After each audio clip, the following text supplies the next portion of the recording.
Welcome to the channel. Here, we provide clear, actionable insights into the complex world of tax and accounting to help your business thrive. Welcome, financial professionals, to this explainer. Okay, let's jump right into this. Over the past few months, we've watched one of the absolute biggest trade refund events in U.S. history go from a theoretical legal victory straight into a massive, real-world execution challenge.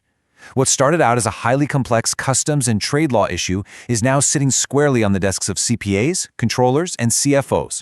So today, we're going to unpack exactly what happened with the unwinding of these invalidated presidential action, or IPA, tariffs. We'll look at how to actually navigate the new system and talk about the absolutely crucial role you'll play as financial advisors in securing this capital for your clients. We are literally talking about $166 billion here. $166 billion. That's tied up across more than 53 million import entries. This isn't some tiny obscure refund program. It's a systemic, massive unwinding of capital that was collected over almost an entire year. For U.S. accounting firms, this is a real game changer. It's an unprecedented advisory opportunity. But, it also carries some major risk if these funds aren't proactively pursued and properly accounted for. To manage all this, we're going to break this explainer down into 5 key areas: the background of the IPA refund event, how the new CAPE system works, the actionable execution steps, the reality of replacement tariffs, and finally, the downstream financial reporting impacts. All right, let's move right into Section 1 and look at the scale and context of how this historic situation actually unfolded. As this timeline clearly lays out, the collection of these now invalidated tariffs kicked off in April 2025 and dragged on all the way through February 2026. That is nearly a full year of heavy capital outflows for businesses. But here's the catch. When the collection finally stopped, refunds definitely did not happen automatically. Nope.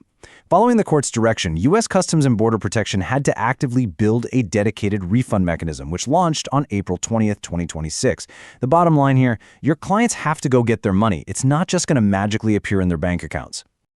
Moving on to Section 2. Now that we've got the timeline, let's demystify exactly how this new CAPE system works. So the big term you need to know is CAPE, which stands for Consolidated Administration and Processing of Entries. Now, this isn't some brand new standalone website. Actually, it's a dedicated function sitting right inside CBP's existing AC environment. And it's built for efficiency, processing bulk refund requests using simple CSV files. The really good news we're hearing from customs brokers is that the system is generally working as intended, and a lot of businesses are managing these submissions pretty smoothly themselves.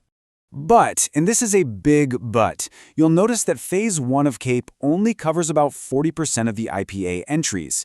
CBP purposely set it up this way to push the easy, straightforward claims through first. It specifically flags and excludes the other 60%, which are those complex entries tied up in things like drawback, reconciliation, or open protests. Now here's a great feature.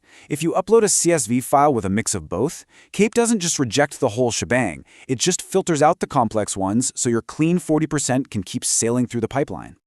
And for those eligible Phase 1 claims, once they're accepted and clear the compliance checks, CBP is estimating they'll issue the funds in about a 60 to 90-day window. For financial controllers, that is a solid, tangible timeline you can actually use for your cash flow forecasting, assuming, of course, your initial submission is flawless. Which brings us to Section 3. Knowing the theory is great, but let's talk about the exact execution and compliance steps your clients need to take. Here is the precise 5-step playbook every importer must follow. First, formally confirm importer of record status. Second, and frankly, we're seeing this as the biggest initial hurdle, get and maintain access to an ACE portal account. If your clients don't have this, they need to start that process today. Third, enter accurate banking info to get those ACH payments. Fourth, carefully identify the eligible entries. And fifth, submit totally accurate CAPE declarations. I want to pause on that last step for a second, because I literally cannot stress this enough. Your submissions have to be perfect. CBP is running tight compliance checks. If there's an issue with the HTS codes, the valuation, or the origin, the system's going to catch it. Errors won't just cause huge delays for Phase 1, they could negatively impact future Phase 2 claims, or worse, trigger a wildly expensive and painful CBP audit. Accuracy is paramount. All right, Section 4. Let's zoom out and look at the replacement tariffs and our new regulatory reality. So, right as the IPA collection ended on February 24th, boom, the administration rolled out a replacement under Section 122.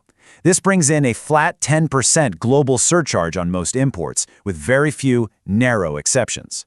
Right now, it's limited to a 150-day window unless Congress steps in to extend it. So think about this. While you're scrambling to help clients get their historical cash back, they are simultaneously having to model out this brand new 10% cost burden. Importers are basically operating in a heavily layered landscape now.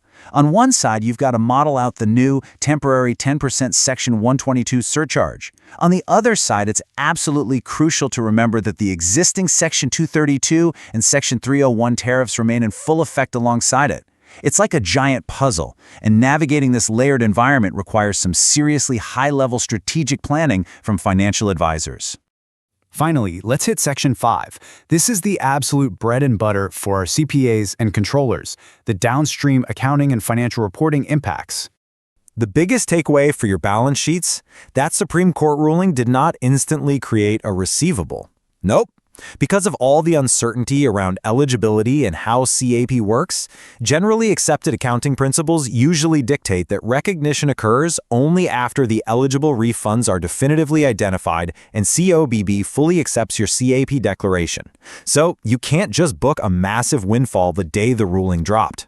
And remember, these unraveled tariffs are going to ripple through the entire financial statement. You really have to dig into how those costs were initially absorbed by the business. Were they baked into current inventory costs, run through COGS? Did they artificially inflate your CapEx calculations? When these millions in refunds hit, it impacts all of those metrics.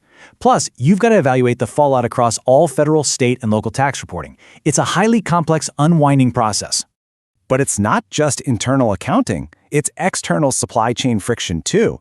We are already hearing companies ask, hey, I paid tariffs, how do I get them back from my vendor? Since customs refunds legally only go to the official importer of record, downstream customers who had these costs passed on to them are aggressively digging through contracts to claw back that cash. Honestly, advisors are fielding more questions about vendor clawbacks right now than actual CBP filings. Contract review is going to be a major service here. Look, this whole situation is totally unprecedented in scale and complexity. For you, the financial professional, it's a double-edged sword. It's a huge advisory risk if your clients misreport or miss the boat entirely. But it's an incredible opportunity to manage revenue recognition, ensure compliance, and secure critical cash recovery. We are quite literally talking about the difference of millions of dollars for many businesses, simply based on whether they act or not. I'll leave you with this final, provocative thought as we wrap up. The CAPE system has created a viable, functioning path to historic capital recovery. But it exists only for those who are prepared, proactive, and precise. The window is wide open right now. So how are you going to advise your clients to step up and take action today? Thanks so much for joining me on this explainer, and stay focused out there.